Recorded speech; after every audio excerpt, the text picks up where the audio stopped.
can you help people understand differently? I can't, because anybody can say anything they want. Like, how can you stop people from saying things? You Well, know? with different perspective and analysis. Like, yeah, she smoked weed, but not every day. And she said did Oh, I this, and thought you meant her she experience doesn't in have there. girlfriends in prison. She's not fighting people in prison. She didn't stab someone in prison. I Yeah, mean, that's how. yeah.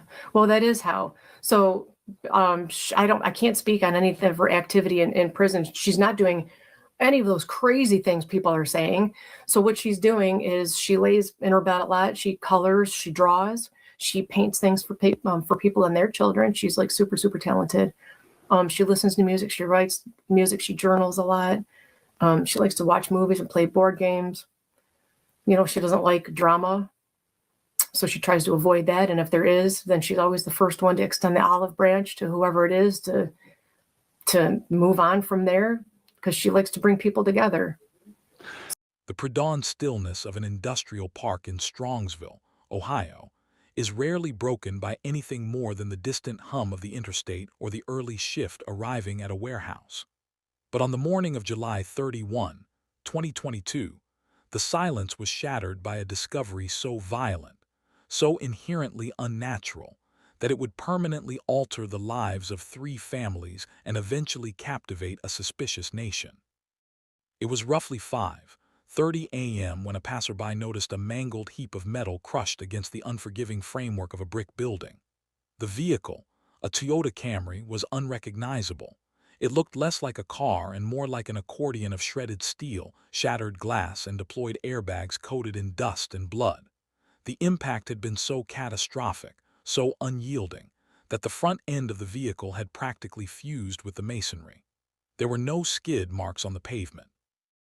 No signs of a driver desperately trying to slam on the brakes, swerve away, or avoid the impending doom.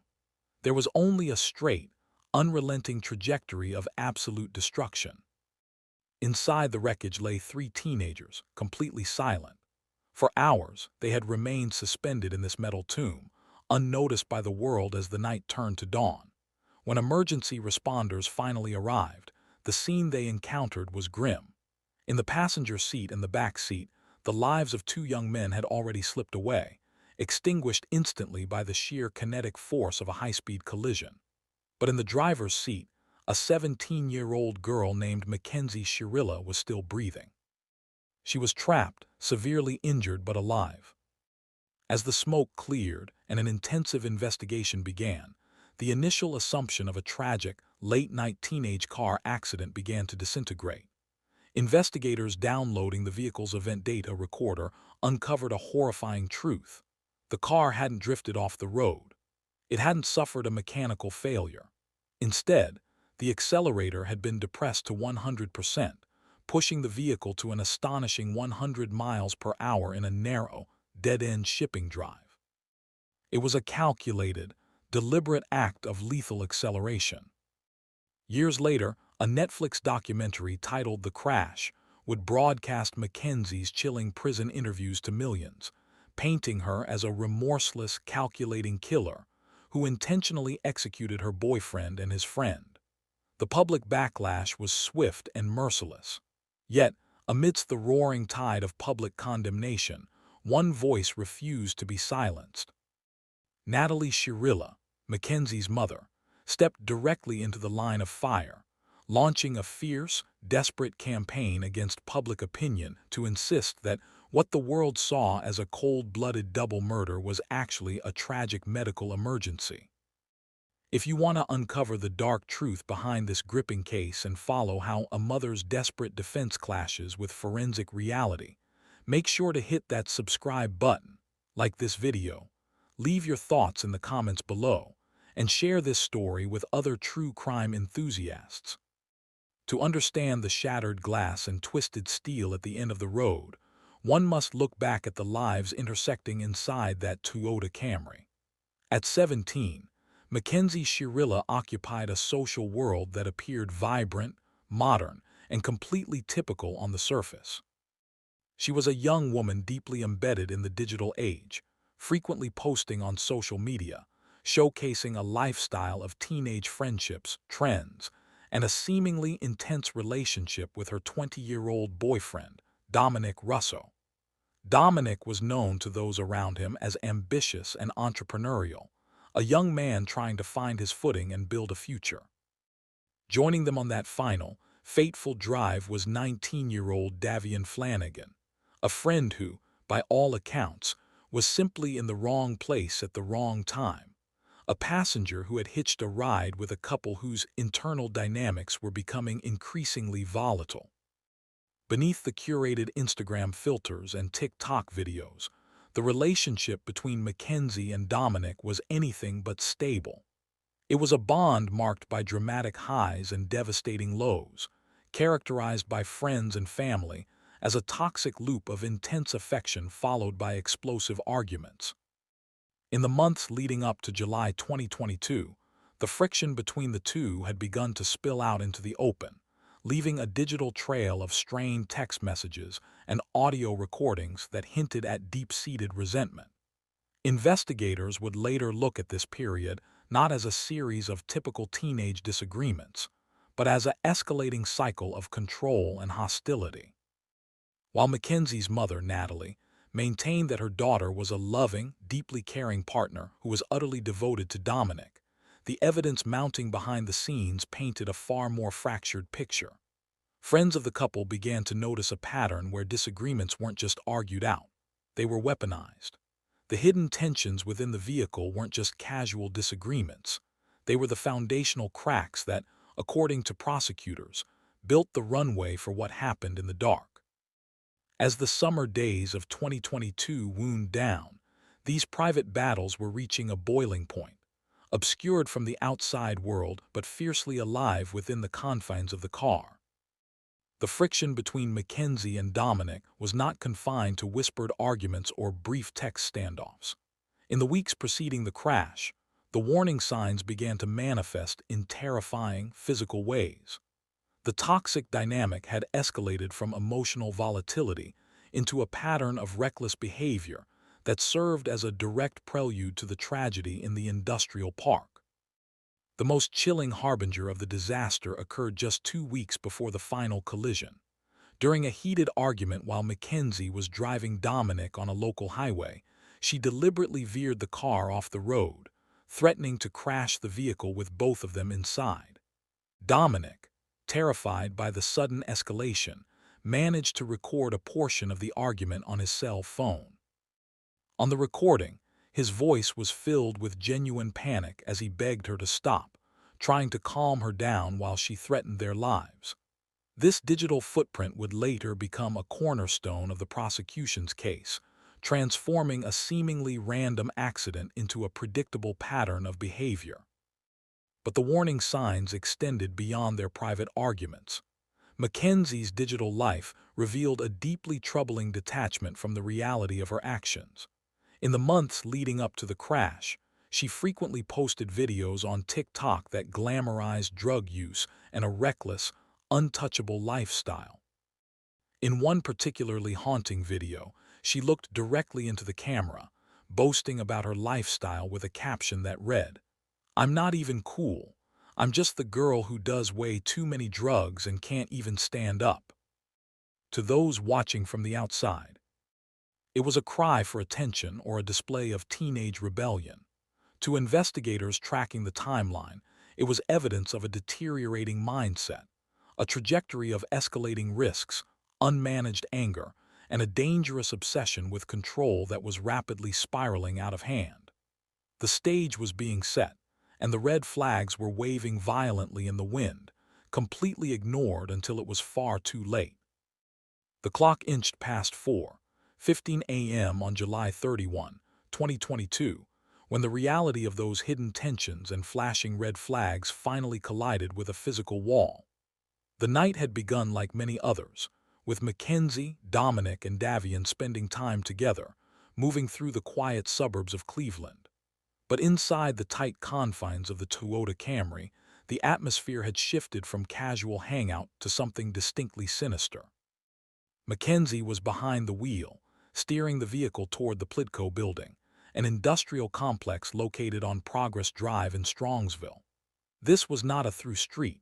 It was a dead-end shipping entrance, a secluded stretch of asphalt flanked by heavy machinery and concrete structures, completely deserted in the early morning hours. As the car turned onto the straightaway of the industrial driveway, any semblance of normal driving ceased. Forensic data later extracted from the vehicle's computer revealed a terrifying sequence of events that lasted only seconds. Mackenzie didn't just speed up. She floored the accelerator, pressing it down to 100% of its capacity. The engine roared as the Camry surged down the dark, narrow corridor, rapidly climbing from a standard speed to an astonishing 100 miles per hour. There was no mechanical failure. The brakes were never touched. In the final moments before impact, as the brick wall of the warehouse loomed in the headlights, the trajectory remained perfectly straight. The car slammed into the building with a catastrophic force that instantly crushed the front end, sending a shockwave through the chassis that proved immediately fatal for Dominic and Davian. They were trapped in total darkness, miles from help, leaving only the sound of a ticking engine and Mackenzie's shallow breaths in the wreckage. Before we move into the grueling investigation and the hunt for answers, I want to pause for a moment. Our community spans across the globe, and seeing where these stories resonate helps us stay connected. Where are you watching from today? Let us know your city or country in the comments below. When the dust settled over the twisted frame of the Toyota Camry, the narrative shifted from emergency rescue to a meticulous forensic deep dive. Because Mackenzie Shirilla was severely injured and spent weeks recovering in the hospital, there was no traditional cover-up in the sense of hiding physical evidence at the scene. Instead, the cover-up existed in the digital space and the initial framing of the disaster. While Mackenzie lay in a hospital bed, the digital trails she and Dominic left behind began to speak for them, exposing a stark contrast to the narrative of a tragic, sudden accident. The definitive breakthrough came when investigators downloaded the vehicle's event data recorder, the car, black box. The mechanical data stripped away all ambiguity.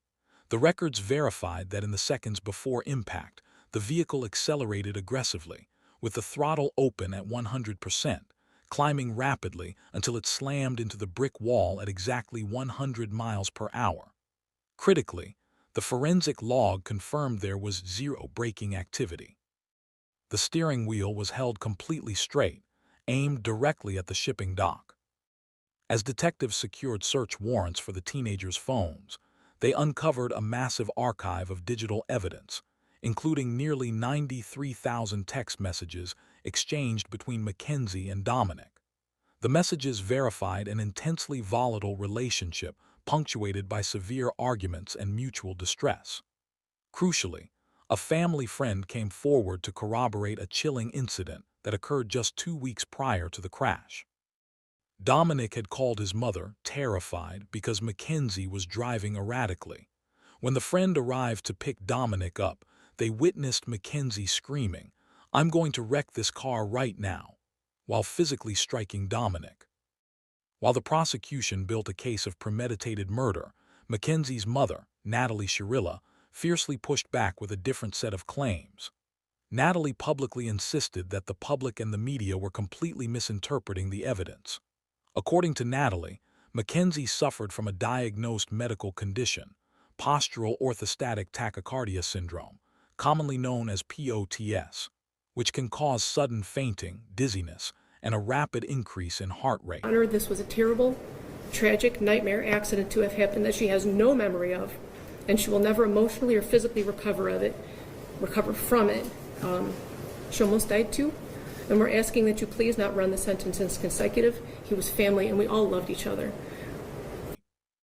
The defense claimed that Mackenzie did not deliberately execute a mission of death, but rather experienced a sudden, catastrophic medical episode behind the wheel, causing her to lose consciousness while her foot was heavy on the accelerator. Investigators, however, remained steadfast. The deliberate, straight trajectory and the lack of any erratic steering prior to the collision pointed not to an unconscious driver, but to a calculated, intentional act of violence. The legal battle took place in a Cuyahoga County courtroom, where the traditional narrative of an unpredictable teenage traffic accident was dismantled day by day. Because Mackenzie had waived her right to a jury trial, her fate rested entirely in the hands of common pleas Judge Nancy Margaret Russo. The prosecution presented a meticulous case anchored heavily by the vehicle's black box data, the erratic driving history, and the chilling audio recordings of previous threats. They argued that the high-speed trajectory down a dead-end driveway was a deliberate, premeditated execution. The defense focused heavily on Mackenzie's medical history, attempting to introduce her diagnosis of postural orthostatic tachycardia syndrome to argue that she had experienced a sudden blackout. However, the prosecution countered this claim with expert testimony and the physical realities of the crash site. They noted that a driver who had completely lost consciousness would likely have drifted or slumped, causing the vehicle to veer erratically rather than maintaining a perfectly straight, maximum acceleration path directly into a building facade. In August 2023, Judge Russo delivered a scathing and emotional verdict, finding Mackenzie Shirilla guilty on all counts, including 4 counts of murder, felonious assault, and aggravated vehicular homicide. The judge described Mackenzie's actions not as a tragedy born of negligence, but as a calculated mission of death, noting that she had literal seconds to let her foot off the gas pedal, but chose to maintain full acceleration. Mackenzie was sentenced to life in prison, with the possibility of parole after serving 15 years. The standard appeals followed, but the judicial system remained firm, cementing the reality that the teenage driver would spend at least her next decade and a half behind bars. The courtroom verdict did nothing to ease the profound grief radiating through the Strongsville community, nor did it bridge the bitter divide between the families involved. For the loved ones of Dominic Russo and Davian Flanagan, the conclusion of the trial offered a somber sense of accountability, but it could never fill the empty seats at their dinner tables. They spoke publicly of shattered dreams, of 2 young men whose futures were stolen in a matter of seconds. Davian's family lamented that he was simply an innocent passenger, a friend who trusted the person behind the wheel, only to be caught in the crossfire of a volatile relationship. On the other side of the courtroom stood Natalie Shirilla, whose desperation only intensified after her daughter was led away in handcuffs. Following the release of media coverage and documentaries that labeled Mackenzie a remorseless killer, Natalie launched a fierce counter-campaign against public opinion. She vehemently defended her daughter, arguing that the public had been fed a sensationalized, monstrous caricature of a teenage girl who was dealing with a severe medical condition. Natalie maintained that Mackenzie loved Dominic deeply and was enduring her own living hell, trapped in a prison cell while mourning the loss of the boy she loved. This public tug-of-war left the community deeply fractured. To many onlookers, the defense's pushback felt like a painful refusal to accept reality, an insult to the memory of the 2 young men who lost their lives. To others, it was the tragic spectacle of a mother unable to accept that her child could be capable of such devastation. The emotional fallout transformed the tragedy from a local traffic fatality into a polarizing national debate on grief, accountability, and the limits of a mother's fierce, unconditional defense. The physical debris has long been cleared from the industrial park in Strongsville, but the psychological wreckage of that July morning continues to ripple outward. The story of Mackenzie Shirilla, Dominic Russo, and Davian Flanagan remains a haunting study in the destructive potential of toxic relationships and the permanent finality of a single, catastrophic decision. It leaves behind a trail of unanswered questions about the invisible warning signs that exist in the digital age, tensions masked by social media filters, until they erupt into real-world tragedy.